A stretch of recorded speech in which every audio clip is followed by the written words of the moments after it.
পূরক কেন? এই পিণ্ডগুলো কিন্তু খাবার নয়। মানুষের মধ্যে একটা ধারণা আছে যে পিণ্ড হচ্ছে খাদ্য। পিণ্ড কিন্তু খাদ্য নয়। তাহলে পিণ্ড হচ্ছে প্রেতের তৈজস দেহ, অন্নময় দেহ। মানে আরেকটু যদি ভেঙে বলো, মানে অন্নময় দেহ মানে আমাদের এই শরীরটা কি দিয়ে তৈরি হয়?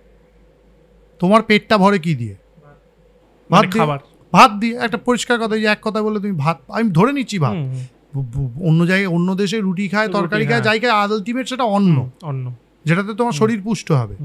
এই শরীর পুষ্টিকরণের যে সেই অন্নময় দেহটা তাকে দেওয়া হয়। এই যে পিণ্ডের মধ্যে চাল দেওয়া হয়, চালটি হচ্ছে অন্ন, কৃতি তত্ত্বের প্রতীক। মধু দেওয়া হয়, এটি হচ্ছে ইয়ের প্রতীক, কি বলে বলো, বায়ুর প্রতীক, কারণ ফুল থেকে মধু সংগ্রহ করা হয়। ঘি দেওয়া হয়, ঘি হচ্ছে অগ্নিতত্ত্বের প্রতীক, বুঝে গেল। তার মধ্যে ওই যে একটা কুশাগ্র দেওয়া হয়, সেটি হচ্ছে আকাশতত্ত্বের প্রতীক। তারপরে তার মধ্যে যে জল দেওয়া হয়, এটি হচ্ছে জলতত্ত্বের প্রতীক। এই পঞ্চতত্ত্বের একটি পিণ্ড বা মণ্ড তৈরি করে তাকে দেয়া হয়, তার এই বায়ুভূত শরীরটাকে একটা আধার দেওয়ার জন্য। আচ্ছা, প্রথমে মাথা, তারপর পা, তারপর হাত, তারপর বুক, তারপর পেট, এরকম করে 10 দিনে এক একটা পিণ্ড দিয়ে। তারপর কি বলছে মন্ত্রতে আছে শ্রাদ্ধের ইয়েতে, যে ইদং নিরং ইদং ক্ষীরং স্নাত্তা পিত্তা সুখী ভব, যে এই তোমাকে আমি, বডি তো একটা একটা তৈরি হলো। এবার দেখো, যদি পিণ্ডটা খাদ্য হতো, অনেকের ধারণা আছে পিণ্ডি গেলে, একটা কথা আছে না, এগুলো ভুল ধারণা, মিসকনসেপশন থেকে এসছে। তা পিণ্ডটা যদি খাদ্য হতো, তাহলে ইদং নিরং প্রেত ইদং নিরম অত্র স্নাহি প্রেত ইদং নিরম অত্র পিব বলা হচ্ছে, যে হে প্রেত প্রকৃষ্ট দেহপ্রাপ্ত, ওই যে বললাম তোমাকে দেহাতীত দেহপ্রাপ্ত হয়েছে, তোমাকে এই জল আমি দিলাম, তুমি স্নান করো। কারণ বডি যদি তৈজস তৈরি হয়, তাকে স্নান করাতে হবে, পরিষ্কার করতে হবে, বিমলীকরণ বলা হয় এটাকে, মানে তাকে মলহীন করতে হবে। সেটা করবার প্রসেসের জন্য স্নানের জন্য জল দিতে হয়। আর কি করতে হয়? অত্র পিব, যে তুমি দুধটা দিলাম, পান করো। আর কি করতে হয়? বায়স বলি, অবশিষ্ট যে পিণ্ডের চাল টালগুলো থাকে, এগুলোকে দিয়ে বায়স বা কাককে বলি দেয়, কাক বলি বলে ওকে। কাক বলি দেওয়ার ফলে হয় কি, ওখানে একটা মন্ত্র আছে, যমদ্বার এ মহা ঘোরে, এরকম করে একটা যে এই কাকেরা হচ্ছে যমের অনুচর, এরা গিয়ে যমলোকে খবর দেয়, বা যমদূত বলা যায় একরকম, যে এই লোকটা মারা গেছে, এর এবারকে নিয়ে যেতে হবে। বুঝে গেল? মানে এই যে 10 দিনের প্রসেস শেষ হলো, লাস্টের দিন গিয়ে বলছে, দেখো এই যে আমি তোমাকে একটু আগে বললাম, মানুষের দেহ চলে যাওয়ার পরেও কিন্তু তাদের আত্মা কিন্তু এই দেহকে সংযুক্ত হয়ে থেকে যায়। প্রমাণ কি? শ্রাদ্ধে তত্ত্বে একটি মন্ত্রের কথা বলা হচ্ছে, যে শ্মশান অনল দগ্ধসি পরিত্যক্তসি বান্ধবই। তাহলে সেই লোকটা কি করে শ্মশানের অনলে দগ্ধ হলো? তার মানে কি ওর প্রাণটা ওর শরীরের ভেতরেই ছিল? কারণ আমি তো পুড়িয়ে এসেছি বডিটাকে, আত্মাটা তো বেরিয়ে গেছে। তাহলে তোমার নাম রূপের আবরণে যে বডি থাকে, সে কিন্তু ওর সঙ্গে থাকেই।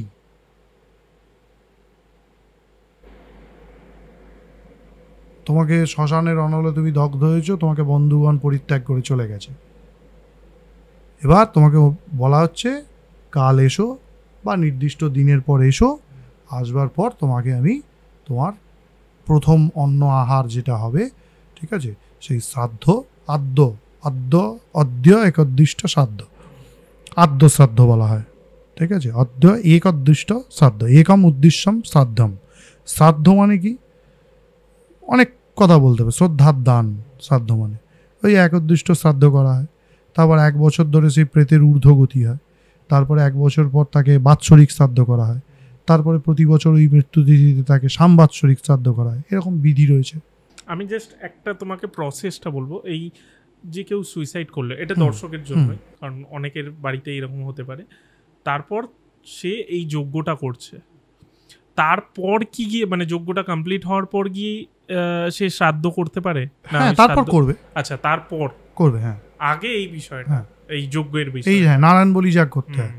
আচ্ছা, আগে নারায়ণ বলি যাগ করতে হয়, ওটাই জান। আচ্ছা, তার মানে এই প্রসেসে যাবে, এই প্রসেসে। আমি তোমার কাছ থেকে একটু ডিটেলে জানতে চাই, যে ডিটেল বলতে এখানে দেখো আহামরি কিছু বলার নেই। শ্রাদ্ধ কথাটার মানে হচ্ছে শ্রদ্ধার দান। আচ্ছা, ভক্তিমিচ্ছন্তি দেবাচ শ্রদ্ধামিচ্ছন্তি পিতর। পিতৃগণ সবসময় শ্রদ্ধা চায়, এই শ্রদ্ধায় তুমি পিতৃগণের উদ্দেশ্যে যা দেবে তাহা হচ্ছে শ্রাদ্ধ। আমি 100 কেজি চাল দিয়ে শ্রাদ্ধ করেছি, শ্রদ্ধা নেই, ওই 100 কেজির একটা দানা অবধি তোমার পিতৃগণ নেবে না।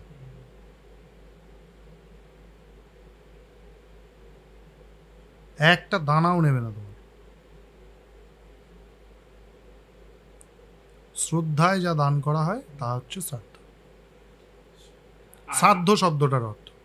আচ্ছা, আর একটা হয় যে ঘাট কাজ, যেটা হয় ঘাট কাজ ওই যে বললাম 10 দিনের মধ্যে 10 যেটা দিনের করা হয়, পুরক ঘাট পিণ্ডদান, শ্রাদ্ধ। তার বডির এক একটা অঙ্গকে হ্যাঁ। পূর্ণ করে তাকে হ্যাঁ। দুধ আর জল খেতে আচ্ছা, দেওয়া, ওটাই এটা। ওইটি হচ্ছে ঘাট কাজ। ঘাটে। আর একটা তারপর ঘাট কাজের পরের দিন যেটা, সেটা হচ্ছে আদ্য শ্রাদ্ধ, মানে ওই দিন ওই ব্যক্তির উদ্দেশ্যে যে শ্রাদ্ধ। তারপর 1 বছর পর প্রত্যেক মাসে শ্রাদ্ধ না হলেও 1 বছর পরে ওই দিনকে করা হয় প্রতি মাসীয় শ্রাদ্ধ। ঠিক আছে, 12টা মাসের 12টা, প্রথম 6 মাস পরে একটা ষান্মাসিক, দ্বিতীয় 6 মাস পরে একটা ষান্মাসিক, মলমাস থাকলে আর একটা এক্সট্রা করে তারপরে হবে হচ্ছে পিণ্ড মিশ্রণ। পিণ্ড মিশ্রণ মানে এটাকে বলো সপিণ্ডীকরণ। সপিণ্ডীকরণ মানে দেবতাদের একটা আসন হয়, পিতৃপুরুষদের একটা আসন হয়, ওই প্রেতের একটা আসন হয়, 3টে। এই দেবতাদেরটা উত্তরে, পিতৃপুরুষ আর ওদেরটা হচ্ছে ইয়েতে কী বলে দক্ষিণ দিকে। ঠিক আছে, অগ্নিকোণ ঘেঁষে হয় প্রেতের আসন, নৈরিতকোণ ঘেঁষে হয় হচ্ছে পিতৃপুরুষের আসন। ধরো কেউ মারা গেল, তাকে তার বাবা, ঠাকুরদাদা, তার বাবা, এদেরকে ডেকে আনা হয়। ঠিক আছে, আর সাক্ষী দেবতাদেরকে ডেকে নেওয়া হয়, পুরুরূপা মদ্র বসু। ঠিক আছে, এই দেবতার আসনে পুরুরূপা মদ্র বসুকে বসানো হয়, আর এখানে তার বাবা, তার বাবা, তার বাবাকে বসিয়ে, যারা এর আগে মারা গেছে এবং সেই লোক দেখে এসছে। দেবজানৌ, দেবযান করে তারা আবার যাবে। বিখ্যাত একটা উপন্যাস আছে এই দেবযান এই নিয়ে। তারপর এই প্রেতকে অন্ডপিণ্ড শ্রাদ্ধ করা হলো, করার পর তার যে তৈজস দেহ, এই তৈজস দেহ মানে যে পিণ্ড যদি ভক্ষণ করার বস্তু হতো, পিণ্ড যদি খাবার হতো, তাহলে পিণ্ডটাকে তার বাপের পিণ্ডের সাথে মেলানো মানে তার বাপের সঙ্গে তার এঁটোটা মেলানো হলো। ব্যাপারটা তা নয়। এই তৈজস দেহটাকে আমি কোত্থেকে সৃষ্টি হয়েছি? আমার বাবার থেকে। তিনি কোত্থেকে সৃষ্টি হয়েছে? তার বাবার থেকে। তিনি কোত্থেকে সৃষ্টি হয়েছে? তার বাবার থেকে। বাবার কোথা থেকে? বাবার বীর্য থেকে। বাবার বীর্য মায়ের রজে একত্রিত হইতে আমি এই স্থূল শরীরটা পেয়েছি। বোঝা গেল? রজ আর বীর্য কি? এগুলো কোনো লজ্জা পাওয়ার বিষয় না, এগুলো কোনো সেক্সুয়াল বক্তব্য নয়। রজবীর্য হচ্ছে স্পার্ম আর ওভাম সায়েন্সের ভাষায়। ঠিক আছে, এগুলো কি? এগুলো আমাদের শাস্ত্রের ভাষায় অন্নময় কোষ। অন্নময় কোষ। এই অন্নময় কোষের সঙ্গে অন্নময় কোষকে মিলিয়ে দেওয়া হয়, কল্পনা করা হয়, মন্ত্রের মাধ্যমে সেটা প্রার্থনা করা হয় যে তোমরা একে হাত ধরে নিয়ে যাওয়া হচ্ছে ওই লোকে। ওই বাৎসরিক শ্রাদ্ধের পর সে প্রেত লোক থেকে পিতৃলোকে যাবে। তারপর গন্ধর্ব লোক আছে, অতি গন্ধর্ব লোক আছে, ভোগ মানে সব স্বর্গলোক, জনলোক, মহলোক, তপরলোক, সত্যলোক, অনেক লোক আছে। তলায় অতল, বিতল, সুতল, রসাতল, তলাতল, পাতাল, অনেক লোক আছে। ওই পিতৃপুরুষরা তাকে নিয়ে যাবে, পাড়া দিয়ে নিয়ে যাবে হচ্ছে পুরুরূপা মদ্র বসু, 2 দেবতা। হচ্ছে বাৎসরিক শ্রাদ্ধ। এবার প্রত্যেক বছর যদি তুমি তার শ্রাদ্ধ করতে পারো ভালো, ওই পিতৃপুরুষের আশীর্বাদ পাবে।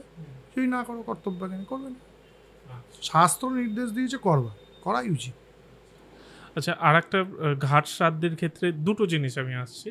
একটা হচ্ছে যে আমরা যে দেহটাকে আছে সেটাকে আমরা পোড়ালাম আগুনে, তারপর মানে তার ছেলে বা ছেলেরাই, মূলত ছেলেরাই সাদা বস্ত্র পরে।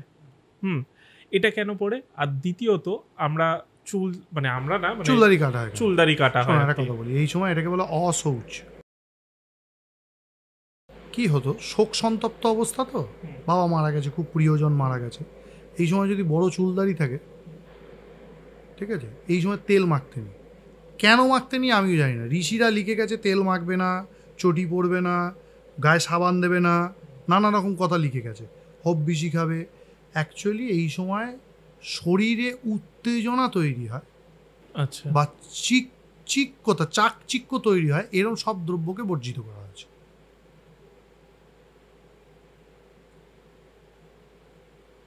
বোঝা গেল? চুলে তেল দেয়া, শ্যাম্পু দেয়া, গায়ে সাবান মাখা, এটা হচ্ছে চাকচিক্যের লক্ষণ। তাতে তো শোকটা প্রকাশ হলো না। সেই জন্যই শোক প্রকাশের একটা মাধ্যম হিসেবে এই নিয়মটা করা হয়েছে। আর চুলে দীর্ঘদিন যদি তুমি তেল সাবান না দিতে, আগেকার দিনে যা ছিল, চুলে জট পড়ে যাবে, সেই জন্যই ন্যাড়া করে দেওয়া হতো। আচ্ছা, এটা হচ্ছে পৌরাণিক। আবার শাস্ত্রে একটা বলছে কেশান আশ্রিত পাপানি, ঠিক আছে, তসমাৎ কেশান বাপাম্যহম, কেশে চুলের মধ্যে মানুষের পাপ থাকে, অপাপ বিদ্ধ হওয়ার জন্য মানুষ চুল কেটে ফেলে। মেয়েদেরকে তো চুল কাটে না, মেয়েদের এরকম 4 আঙুল বা 2 আঙুল চুল কেটে দেয় তলার অংশ থেকে, জাস্ট হালকা। হ্যাঁ, এটা নিয়ম ঋষি প্রণীত শাস্ত্রের অভ্রান্ত বিধানে আছে, তাই আমরা মানব। 3 প্রকার শাস্ত্র হয় এখানে, এটা জেনে রাখো। একটা হচ্ছে প্রভু সম্মিত শাস্ত্র, একটা হচ্ছে কান্তা সম্মিত শাস্ত্র, আর একটা হচ্ছে সখা সম্মিত শাস্ত্র। প্রভু কান্তা সম্মিত শাস্ত্র হচ্ছে তুমি বউয়ের কথার মতো মানতেও পারো, নাও মানতে পারো। বন্ধুর কথা মানতেও পারো, নাও মানতে পারো, কিন্তু মানে বউকে তুমি দাবিয়ে দিতে পারো তোমার কথা আমি মানবো না, বন্ধুকে তুমি দাবাতে পারবে না। বন্ধুর সাথে তুমি আর্গুমেন্ট করে যেতে পারো, সে যুক্তি দেবে তুমিও দেবে, সেও যুক্তি দেবে তুমিও দেবে। আর একটা শাস্ত্র হচ্ছে, এবার এক্ষুনি ফিমেলবাদীরা আসবে, ও বউয়ের কথা তার মানে দাবিয়ে দেওয়া যায়, মানে টপিক এটি, এগুলোতে হয়। আর একটা হচ্ছে প্রভু সম্মিত শাস্ত্র। প্রভু সম্মিত শাস্ত্র মানে হচ্ছে তুমি যদি বাড়ির কাজের লোক হও, তুমি তোমার বাড়ির মালিকের উপরে কোয়েশ্চেন করতে পারবে না, এই আপনি এটা কেন করলেন আপনার বাড়িতে। এই স্মৃতি শাস্ত্র হচ্ছে প্রভু সম্মিত শাস্ত্র। বেদের যে অনুশাসন পর্ব, এটি হচ্ছে প্রভু সম্মিত শাস্ত্র। এর উপরে তুমি আঙুল তুলে বলতে পারবে এটা কেন করেছো, বলা যাবে না। অপৌরুষেও, কোনো পুরুষের দ্বারা এটা সৃষ্ট না। ভগবানের অমোঘ বিধান, 70-10টা ঋষিগণের অমোঘ বিধান, তাই এটা মেনে নিতে হবে। আচ্ছা, আর একটা বিষয় হয় যেটা মুখাগ্নি, এটার মানে এটা কেন হয়? এটা মুখাগ্নি বলেছে, শিরস্থানে অগ্নিদদ্দার দেখেছি আমি, মাথায় আগুন দেওয়ার কথা বলেছে। আমাদের একটা কথা এসে গেছে মুখাগ্নি, উড়িষ্যাতে তো পিঠের কাছে আগুন দেয়। পিঠের কাছে? হ্যাঁ, উড়িষ্যাতে তো মুখে আগুন দেয় না। ওরা একটা ভালো কথা বলে, একটা কবিতা করে বলে, যে মুখে খাইছ ক্ষীরসরণনি সেই মুখে দিব না জ্বলন্ত আগুনি। মানে যে মুখে জগন্নাথের নাম নিয়েছে আর মহাপ্রসাদ খেয়েছে সেই মুখে আগুন দেবে না। তারপর একটা বাজে কথা বলে, সেটা বলা যাবে। আচ্ছা, ঠিক আছে। আচ্ছা, শ্রাদ্ধ নিয়ে যখন কথা হচ্ছে, আর একটা বিষয় আমরা শ্রাদ্ধের ক্ষেত্রে দেখি যে জুতো, ছাতা, এই বিষয়গুলো দেওয়া হয়। ওইগুলো দেওয়াতেই পুরোহিতরা আবার লিখে দেয়, নিজে যে ব্র্যান্ডেড কোম্পানি ব্যবহার করে। কিছুই না, শোনো, প্রেত লোক থেকে পিতৃলোক যাওয়ার যে রাস্তা, ঠিক আছে, মানে যেখানে এসে তোমার পিতৃপুরুষের সাথে তোমার দেখা হবে, এই রাস্তাটার একটা বর্ণনা আছে শাস্ত্রের মধ্যে। সন্তপ্ত বালুকা রাশি, এরকম করে নানা মন্ত্র আছে এখানে। এই অব্যক্ত যে প্রেতলোক থেকে পিতৃলোক যাওয়ার রাস্তার মধ্যে সাহারা মরুভূমির মতো মরুভূমি আছে, সেখানে মাথায় যাতে রোদ না লাগে, পায়ের তলায় যাতে গরম না লাগে, সেই জন্য জুতো, ছাতা দেওয়া হয়। জল, দ্বাদশ দান করা হয় না, জল দেওয়া হয় খাওয়ার জন্য, ঠিক আছে, শোয়ার জন্য বিছানা দেওয়া হয়, এইগুলো দিতে হয়। এবার তুমি বলবে এগুলো কি একবার আমি এখানে করলাম, রিমোট মারলাম আর ওখানে চলে গেল? যায় না, এই ফলটা যায়, এই দানের ফলটা যায়, এই দান পুণ্যটা সূক্ষ্মরূপে ওখানে প্রাপ্তি হয়। যে প্রেতের উদ্দেশ্যে করা লাগছে না বা পায়ে লাগছে না, এরকম টাইপের হয়। তুমি এখানে জুতোটা দিলে ওর ওখানে পায়ে তাপটা লাগবে, তুমি এখানে ছাতাটা দিলে ওর ওখানে মাথায় গরমটা লাগবে না। সেটা মন্ত্রপাঠ পূর্বক উৎসর্গ করতে হবে। মন্ত্রপাঠ পূর্বক উৎসর্গ করলে নিশ্চয়ই তার ফল তুই প্রাপ্ত হবে। এক্স্যাক্টলি। আচ্ছা, আর একটা বিষয় হয় যাদের শ্রাদ্ধ হয় না, অনেকেরই তো হয়, ধরো শ্রাদ্ধ হয় না বা কিছু, ধরো রাস্তায় অনাথ কেউ রয়েছে, মারা গেল, শ্রাদ্ধ বাদ্ধ হয় না, তো তাদের ক্ষেত্রে কি করা? মানে তাদের ক্ষেত্রে কি করা, মানে ধরো তাদের বডি পাওয়া গেল না, এরকম তো না, মানে ধরো একজন পাগল আছে রাস্তায়, তার পরিবার কেউ নেই, কিচ্ছু নেই। আচ্ছা, তাহলে আমি এখানে দুটো জিনিস নিয়ে আলোচনা করি। তোমার প্রশ্নটা থেকে দুটো কোয়েশ্চেনই হতে পারে। রাস্তায় যারা ঘুরে বেড়ায় তাদের কেউ নেই, ঠিক আছে। আমাদের এই ঋষিপ্রণীত শাস্ত্রের উদারতা, সনাতন বৈদিক আদর্শের যে উদারতা, সেটা এমনই এক জায়গায়, এখানে একটি পিণ্ড দেয়া, মূল পিণ্ডদানের পূর্বে একটি পিণ্ড দেওয়া হয়, সেই পিণ্ডটাকে বলে অগ্নিদগ্ধার পিণ্ড। আচ্ছা, অগ্নিদগ্ধার পিণ্ড, সেটা অ্যাকচুয়ালি পিণ্ড না, সেটা অন্ন দেওয়া হয়। পিণ্ডর থেকে ভেঙে ওই চাল বা ভাত বা ওইটাকে এরকম একটা মাটির জায়গায় ছড়িয়ে দেওয়া হয়, দিয়ে জল দেওয়া হয়। মন্ত্রটা এরকম যে অগ্নিদগ্ধাশ্চ যে জীবা পাপে অধর্মে রথাশ্চ যে, ঠিক আছে, ভূমৌ দত্তে ন তয়ে ন তৃপ্তাং জান্তু পরাঙ্গতিং যে সাং ন মাতা ন পিতা ন বন্ধুর ন চৈবান্ন ক্রিয়া ওই তেষাম আপ্যায়নায় ওই তত্ত্ব, এরকম করে মন্ত্রটা আছে। মন্ত্রটার যেটা স্থূল অর্থ দাঁড়ায় যে যারা আগুনে পুড়ে মারা গেছে, বাল ও ব্যাঘ্র হতাশ্চর্য, যে অল্প বয়সে মারা গেছে, যাকে কোনো পশু মারেছে, যে সুইসাইড করেছো, যার গাছ থেকে পড়ে মারা গেছে বা কোনো একটা আঘাত লেগে মৃত্যু হয়েছে, এই রকম যত তুমি ব্যক্তিগণ বর্গ রয়েছে, তোমাদের সকলের যেসাং নৈবান্য ক্রিয়া, যাদের কেউ পিণ্ড দেওয়ার নেই, কেউ জল দেওয়ার নেই, তেষাম আপ্যায়নায়িত, তাদের আপ্যায়নের জন্যে, তাদের ওই পিণ্ড স্বীকৃতির জন্যে আমি এই পিণ্ড আর জল এখানে দিলাম। তাহলে দেখো কত বড় আদর্শ, সনাতনের কত বিশাল আদর্শ, যে তুমি যাকে চেনো অবধি না, তুমি যাকে জানো অবধি না, তাদের উদ্দেশ্যে তুমি পিণ্ড জল দান করছো। এটাই হচ্ছে আমাদের ধর্মের সব থেকে বড় উদার দিক। শ্রাদ্ধ কি একরকমেরই হয়? না, মূল শ্রাদ্ধ হচ্ছে যেটা মারা যাওয়ার পর প্রথম শ্রাদ্ধ, আদ্য শ্রাদ্ধ, অদ্য একোদ্দিষ্ট শ্রাদ্ধ, তারপরে বাৎসরিক শ্রাদ্ধ, তারপর প্রতি বছর যদি শ্রাদ্ধ ওই তিথি করা হয় সেটাকে বলে সামবাৎসরিক শ্রাদ্ধ। এছাড়া কোনো বিশেষ অকেশন, আজকে মহালয়, পিতৃপুরুষরা তাদের সন্তুষ্টির জন্য একটা শ্রাদ্ধ বলবে, সেটাকে বলে পার্বণ বিধিক শ্রাদ্ধ, পার্বণ শ্রাদ্ধ। এছাড়া বাড়িতে যদি কোনো শুভ অনুষ্ঠান হয়, বিয়ে হচ্ছে, বিয়ের সময় বলে না নান্দিমুখ শ্রাদ্ধ, কোনো শুভ অনুষ্ঠান হলে তখন পিতৃপুরুষদেরকে ডেকে তাদের একটা তৃপ্তি করে তাদের থেকে আশীর্বাদ নেওয়া, সেটাকে বলে নান্দিমুখ শ্রাদ্ধ।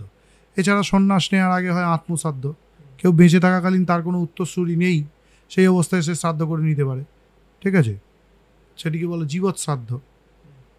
এছাড়া মারা যাওয়ার পরে এই আদ্য শ্রাদ্ধের দিনই আর এক রকমের শ্রাদ্ধ হয়, বিশাল পূজা পাঠ হোম যাগ যজ্ঞ করে, তারপর একটা বৃষর দুপাশে ত্রিশূল চক্র ছাপ দিয়ে বহু মানুষকে খাইয়ে, সেটাকে বলে বৃষোৎসর্গ শ্রাদ্ধ।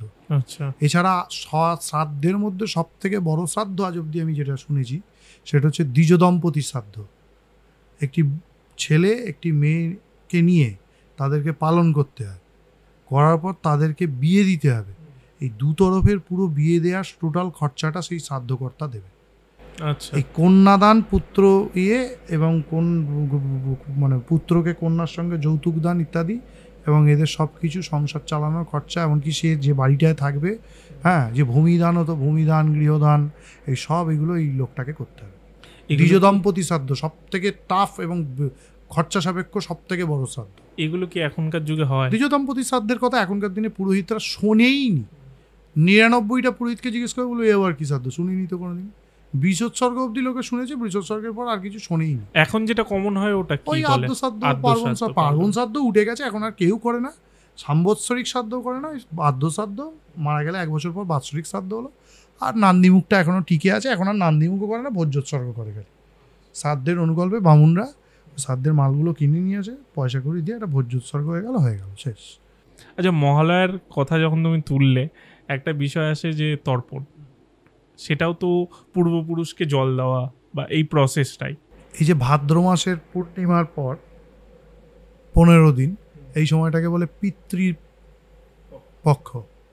পিতৃলোক থেকে পিতৃপুরুষরা এই সময় নেমে আসে, নেমে এসে এই সময় পার্বণ বিধিক শ্রাদ্ধ করতে হয়, তাদের সন্তুষ্টির জন্য অন্ন জল বস্ত্র পিণ্ড ইত্যাদি দিতে হয়। এটাও করণীয়, বোঝা গেল। এরপরেতে দেবীপক্ষের সূচনাকালে তারা এই দেবীপক্ষের ভাইবসটা উপভোগ করে। কালী পুজোর দিনকে সন্ধেবেলা অবধি তাদেরকে আবার পার্বণ বিধিক, দীপান্বিতার পার্বণ বিধিক শ্রাদ্ধ করা হয়। আর রাত্রিরে যে বাজি পোড়ায়, আকাশদ্বীপ দেয়, বাজি পোড়ায়, এই বাজি পোড়ানোকে বলে উল্কা দান। এই উল্কা দান করে পিতৃপুরুষরা আবার ফিরে যায় নিজ লোকে। আচ্ছা, বোঝা গেল। সেই জন্য এই সময় তর্পণের এত মহিমা বা শ্রাদ্ধ শান্তির এত মহিমা। আচ্ছা, এই বিষয়টা মূলত। আচ্ছা, এবার শ্রাদ্ধের আর একটা প্রসেস, আর এক স্টেপ আমি এগিয়ে একটা প্রশ্ন করি তোমাকে, যে অনেক সময় আমরা দেখি যে কেউ মারা গেছে, শ্রাদ্ধানুষ্ঠান সব কিছুই হয়েছে, তারপর ধরো বাড়ির 2 ছেলে, এক ছেলে মারা গেছে, আমি একটা এক্সাম্পল দিয়ে বলছি, আর এক ছেলের হঠাৎ করে সে বাইক নিয়ে যাচ্ছে বা কিছু নিয়ে যাচ্ছে, খুব অ্যাক্সিডেন্ট হচ্ছে, তখন পাড়ার লোক বলে যে একবার গয়ায় পিণ্ডি দিয়ে আয়, হ্যাঁ, পিণ্ডদান করে আয়।